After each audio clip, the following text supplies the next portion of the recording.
त्या टायमाला वड्याला पाणी आलं म्हणजे तेव्हा साधन नव्हते, फुलं नव्हते, काही नव्हते. तिकडे तिकडे ते माणूस उपाशी झोपायचा, घराला घरीच राहायचे. आणि त्या टायमाला लाईट नको, काय नाही, दारात आमचं जीवन गेलेलं. आधी काही जात समजा, आधी काही आजार बिजार डॉक्टर वगैरे काही नव्हतं. झाड पाहिले कोणते द्यायचं, कोणी तर सुटूक मुटूक काही लोक इबित करायचे, हे करायचे, झाड पाला द्यायचे, त्याच्यात कोणी जगायचं. हे आताच हे लक्षण या लोकांचं चालू आहे. आमच्या काळात नवरा बायको म्हणलं तर माय बापाच्या 5-5 वर्ष बोलले, आम्ही बोललो 5 वर्ष. त्या टायमाला महात्मा होते असे युगाचे नाव नाही आमच्या, नाव घेतो ते ऐकायचं नाही तुम्ही. चाकूर तालुक्यात, लातूर जिल्ह्यात, देवंगा माझं गाव. अशा बरं ती झालं. मला काही गाणं बाळू येते गाणे, ते गोळून येतात, समज येतात. हो, गोळून म्हणून दाखव का. बाई माझ्या कानात ग, बाई माझ्या कानात ग, झुंबर हालत या, झुंबर हालत या, झुंबर हालत या काना, गोड गोड बोलतो या.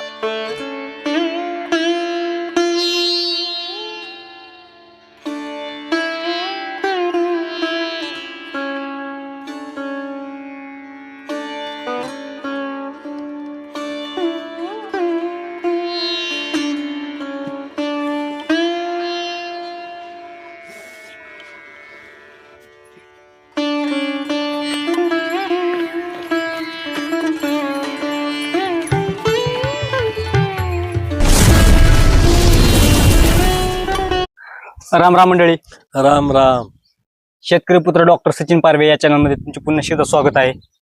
एक माणूस एक कहाणी या पॉडकास्ट. आज आपण दादाची मुलाखत, दादाच्या जुन्या आठवणी, जुन्या गोष्टी, जुने अनुभव याविषयी आपण यांच्यासोबत गप्पा मारणार आहोत.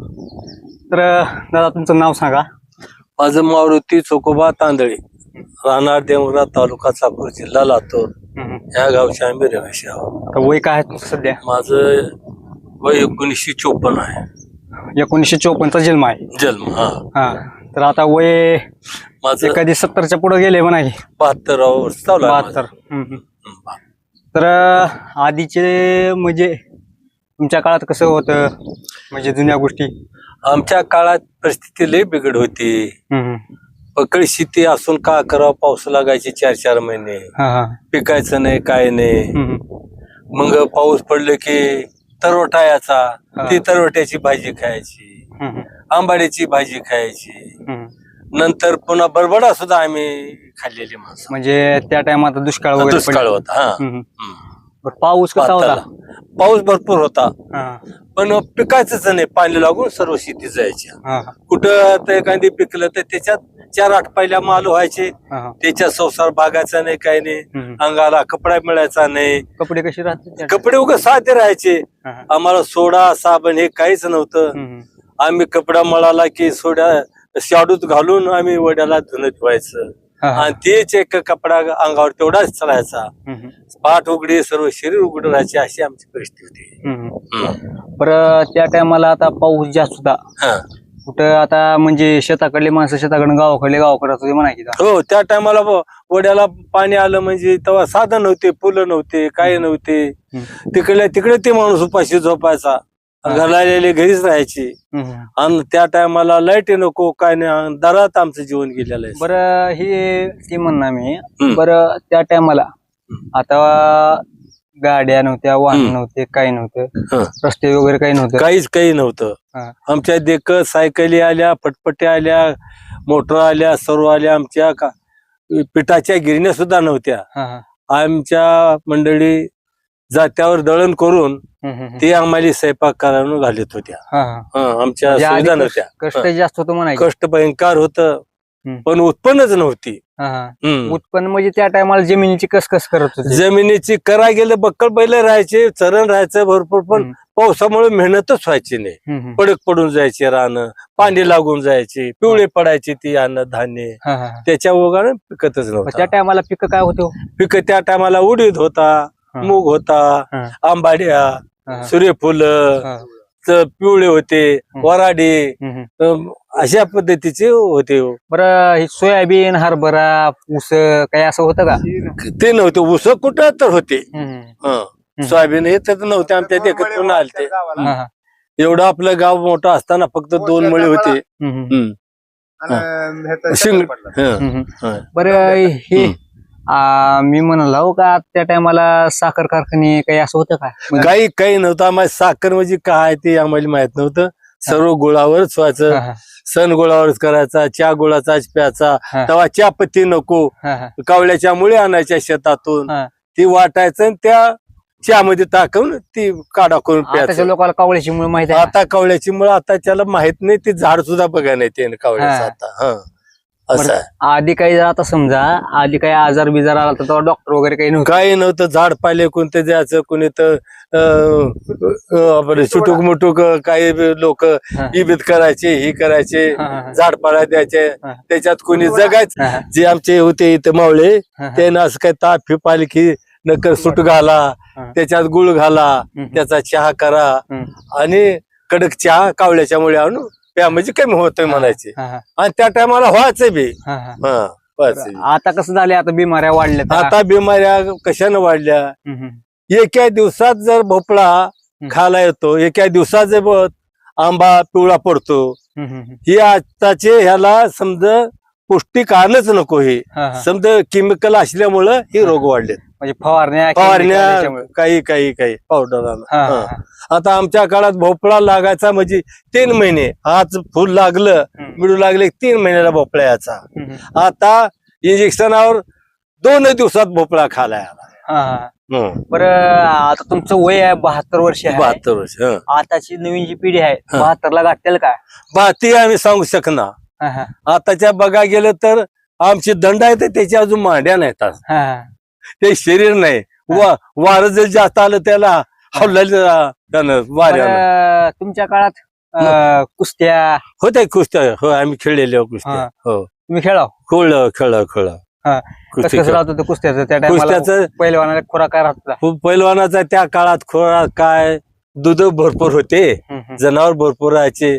दुधावर फक्त हे नाही तर अन्नधान्य त्याला खायला काय दुसरा पुलाव नव्हता.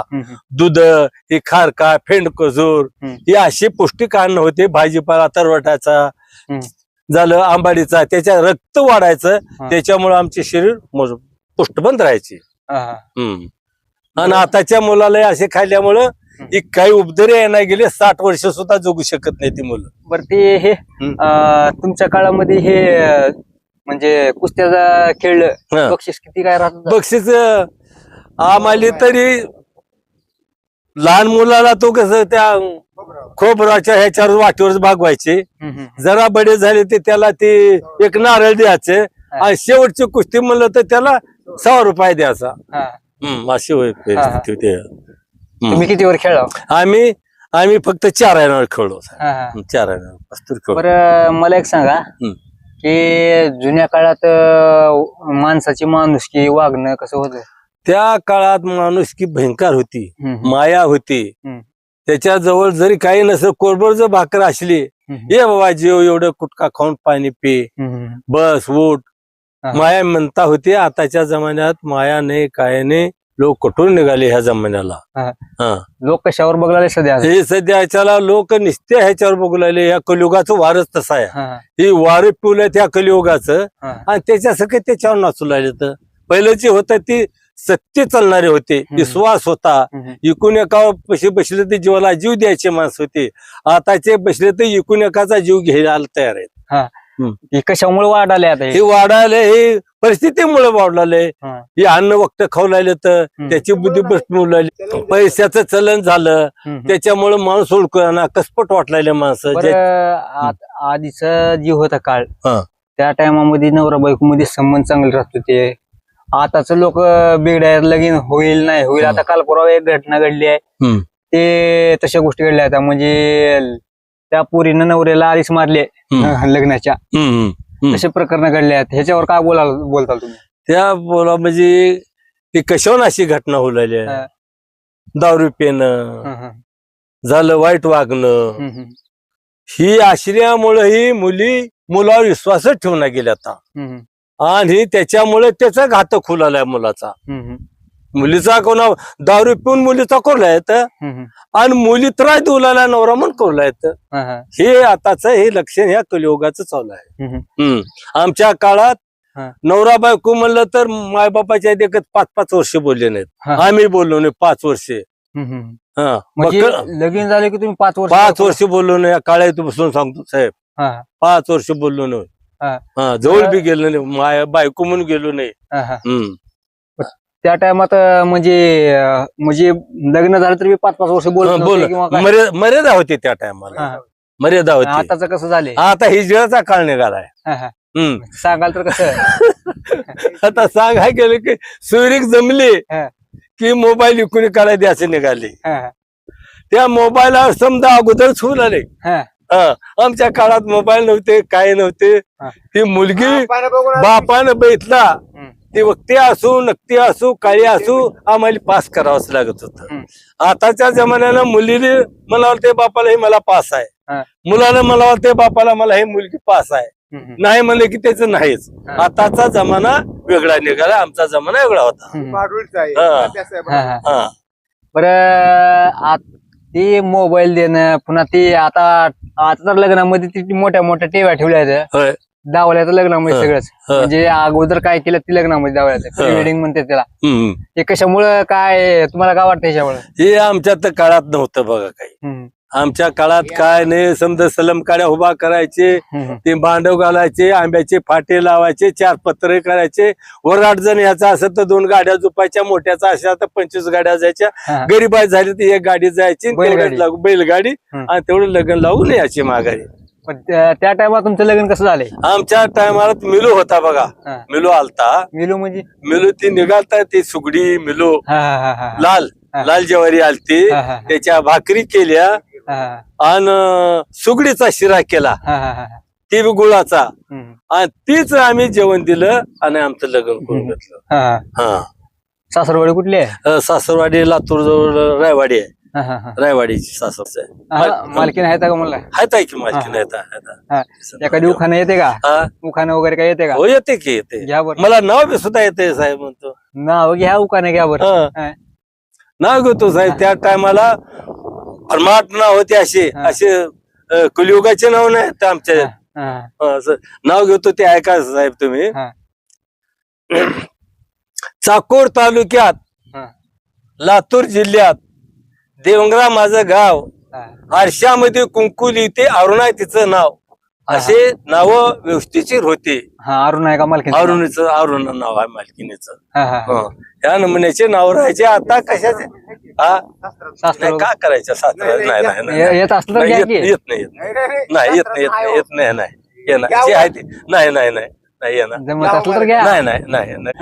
म्हणत होते पण ते नाव घेऊ वाटत नाही. तुम्ही किंवा म्हणल्याप्रमाणे मी घेतो. दिवळीत होतो खुरप, अरुणा मला मूर्ख, पण मी तिला गुरक, असे काय नाव होते. बरं ती झालं. तुम्हाला काही गाणं भारुड? हो येते, गाणं येते, गवळणी येते, आता सण येत. हो गवळण म्हणून दाखवू का?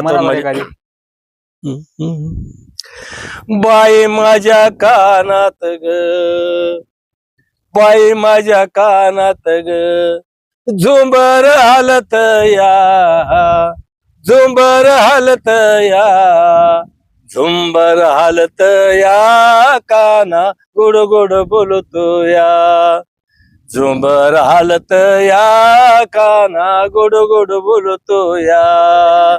गागर घेऊनी यमुनेशी जाता, गागर घेऊनी यमुनेशी जाता, यमुनेशी जाता, काना वाटवरी होता, यमुनेशी जाता, काना वाटवरी होता. हरे हरे बाई माझ्या कानात ग, बाई माझ्या कानात ग, वाऱ्याने झुंबर हालत या, वाऱ्याने झुंबर हालत या, झुंबर हालत या, काना गोड गोड बोलतो या, झुंबर हालत या, काना गोड गोड बोलतो या.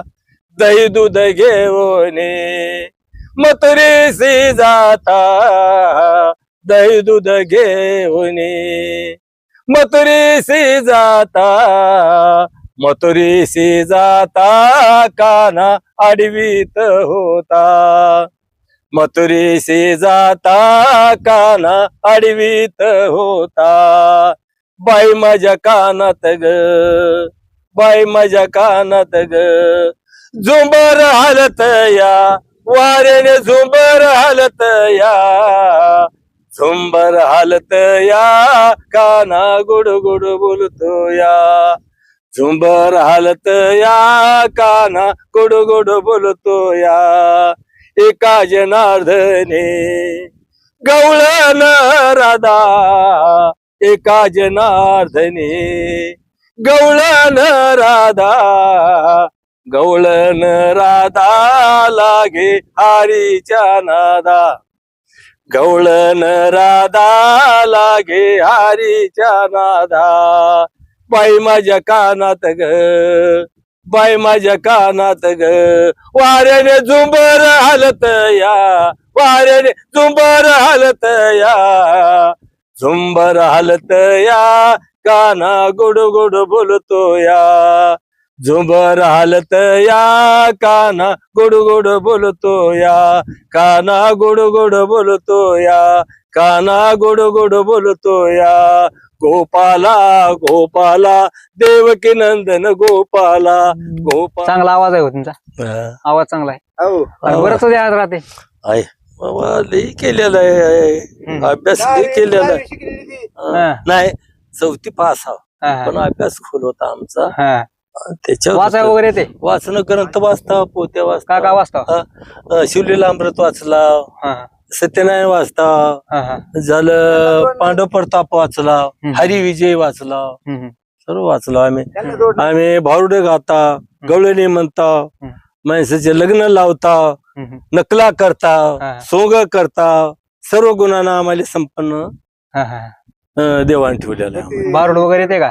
भारुड बी येते चालीवर का ही ठोकर मग चालीवर तुम्हाला ऐकून गे रे गुरुच्या मुला तुला प्रश्न विचारतो तुला ऐकून गे रे गुरुच्या मुला तुला प्रश्न विचारतो तिला पृथ्वीचा प्रकाश केला श्री भगवंतानं काहीच नव्हतं वडपत्र लोट भगवान त्याच्या आधीचे पकुल पक्ष मोक्ष होते दोन ऐक पंडिता तुला विचारतो ऋषीची उत्पन्न पहिल्या मुटका स्थित थापली धरतरी जरा घे ऐकून दुसरा मुटका झोकून दिला मेरुला टिकन तिसरा मुटकाचे ब्रह्म विष्णू महेश रतीनं अर्धा मुटका दिला कोणाला नाव दे सांगून तुला सांगतो शास्त्राचा दाखला तुला सांगतो शास्त्राचा दाखला तुला सांगतो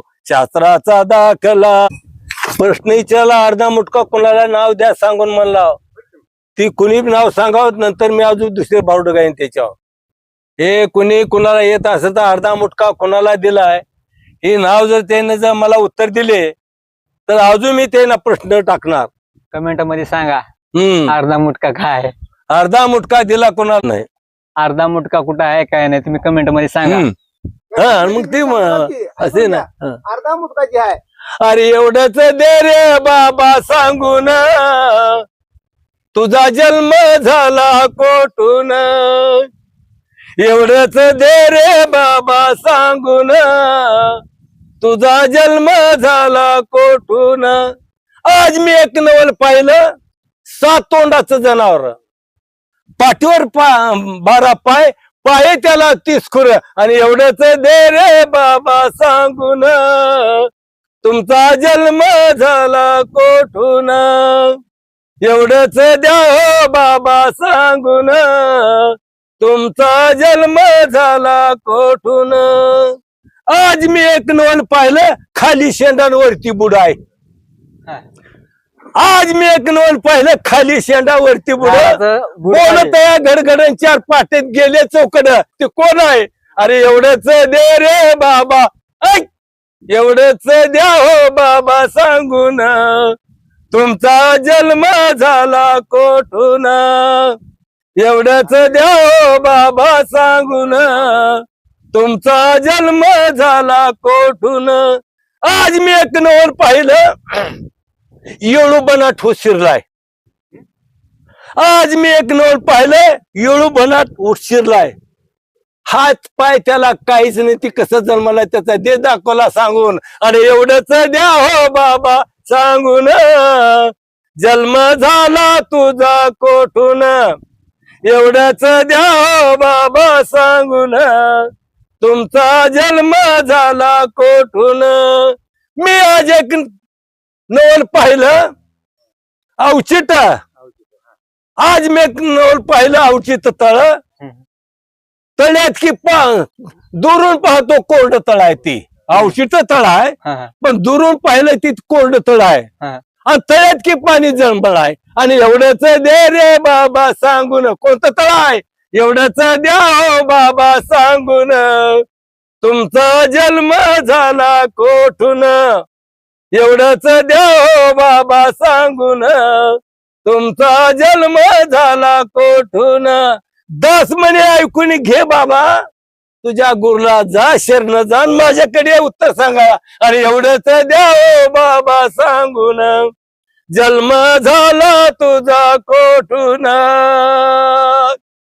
सांगायचं कमेंट मध्ये काय ते सांगू नाही कमेंट मध्ये कमेंट नाही ते ती नगर काही खुला आहे पण उत्तर देऊ का नको ह्याचं ना उत्तर तुम्ही कमेंट मध्ये सांगा नाही तर नेक्स्ट टाइम येत नाही म्हणून सांगा मी कमेंट मध्ये सांगा मग तेच म्हणतो तुम्हाला सांगतो कमेंट सर्वच एकच शब्द नाही हा होय ते बाहेरचे कोणते विचार आले तर कसं ठेवू सांगू नाही त्यांना बाहेरच्याला विचारलं ना मी बी मग ते हा तुम्ही कमेंट मध्ये सांगा त्याला येते का सांगू द्या बाहेरच्याला नाही तर तुम्ही नंतर सांगा आम्हाला येत नाही महाराज हो आता. तिकडून हे कमेंट मध्ये बोला होय की मग इथं त्याच्यात सांगा. आहे हो ज्याला येत नाही मोबाईल मध्ये त्यांनी सांगतात येत असलेले येतील म्हणून सांगतील नाही सांगता आले तर ह्यांनी नंतर सांगतील उत्तर सांगतील बोलून हा. घेतील की मला हा. सांगतील की बरं त्या टायमामध्ये मला एक सांगा की अशा काही अडचणी आल्या का बा तुम्हाला होय.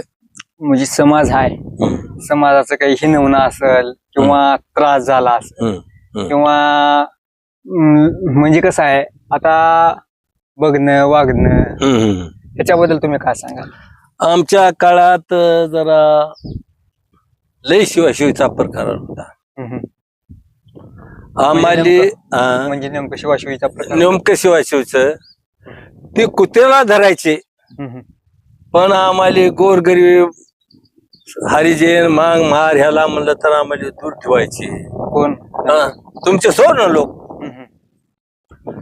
त्याच्यापाशी काय असतं आम्ही जर नकरच शिवलो ते त्याने आंघोळ्या करायचे पण आम्हाला शिवून घेत नव्हते मग एक एक जण तंबाखू खायचं त्याच्याजवळ चुन्या डबे राहायची एखादी जर त्याला जर आमचा हात किंवा काही लागलं धक्का त्यानं अक्षरशः ती चुन्याची डबी भाजायची पितळेची आज भाजून तिला देऊन दुसऱ्या दिशेमध्ये चुना टाकून ती तंबाखू खायची एवढा आमच्या गोरगरिबाचा त्रास होता आम्हाला भयंकर त्रास काढावा लागला त्या टायमाला पुन्हा नंतर आमचे बाबासाहेब आंबेडकर झाले त्याच्या ओघाने त्यांनी ही कलमा सुरू झाली आहे त्यांनी हे मार्गदर्शन आम्हाला दावले तेव्हापासून आम्ही माणसात गेलो नाही तर आम्ही भयंकर पिडलेलो होतो पिचित पडलेले होतो माणसं आम्ही आमचा समाज पण बाबासाहेबांना जी न्यायाचे दिले जनतेला कायदाचे काढले त्या कायद्यामुळं आम्ही आज समान आहोत बाबासाहेबांच्या कृपेमुळं नाही तर आमचा अगोदर भयंकर त्रास झालेला आहे हा पुन्हा बरं मला एक सांगा की आता जुन्या काळामध्ये त्या टायमाला ह्याच्यावरती पुळव म्हणा त्या टायमाला हाकलत होते त्या टायमाला गाणे वगैरे गाणे गात होतो बैलावर गात होतो गाणे गात होतो बैलावर गात होतो जुना ताळा जुता आम्ही गाणे गाऊनच जुंजळत होतो तेव्हा भलकड्या होत्या बलकड्या गाव आम्ही नेमकं काय राहायचं बलकड्या काय राहायचं नेमकं दादा भले रे म्हणायचे. बलकडी दादा भले बलकडी दादा भले ओ भले ओ बलकडी दादा भले ओ गावकरी जुंधळा शेतकरी आंधळा भले हो बलकडी दादा भले हो भल्याच काम भले हो बलकडी दादा भले हो असे आम्ही गाणे म्हणायचे आणि जुंधळे उपसायचे बरं त्या टायमाला उत्पन्न वगैरे कमीच होतं म्हणायचे. उत्पन्न कमीच राहायचं काहीच निघत नव्हतं उत्पन्न म्हणलं तर कष्टातच आमचे हे गेले मला एक सांगा की आताच्या माणसामध्ये आणि अगोदरच्या माणसामध्ये आता बदल कसं होत चाललाय, अगोदरचा माणूस कसा होता, आताचा कसा होत चाललाय, आणि आता तुमच्या मते माणसानं कसं वागायला पाहिजे, कसं राहायला पाहिजे? माणसानं सज्जन वागायला पाहिजे. पहिल्याचा काळ एकूण एकाच्या मर्यादेने वागत होता. एकूण एकाला वलांडत नव्हते. जर नवरा बायकोला भाकर मागायचे म्हणलं तर उगत लांब जाऊन बसायचे. आई वडील बाजूला गेली की मला भाकर दे म्हणायचे ना बायकोला. आताचा जमाना नाही तसे, समजा जमाना ही झालाय, बिघडलेला आहे, टेलर निघालेला आहे. आताच्या जमान्याला मर्यादा नाही, काय नाही, काही नाही, मोकळा बारदा नाही आता. आता पहिल्याचा नाही, आता पहिल्याचा काळ वेगळा होता, माणुसकीचा होता, मर्यादेचा काळ होता, सन्मान राखायचा होता, वडील माणसाचा आदर करायचा होता. कोणत्या गोष्टी आता जा म्हणलं तर कार्ड म्हणल्या चापट देत होते त्या काळात. आताचा काळ सांगितला तर असं म्हणण्यावर येतं. आताचा मर्यादा नाही आताच्या काळाचा. खिल्लार म्हणजे लोक कसे कसे झाले तर मर्यादाच नाही, कोणी कोणाला ओळखायला तयार नाही. नाही नाही.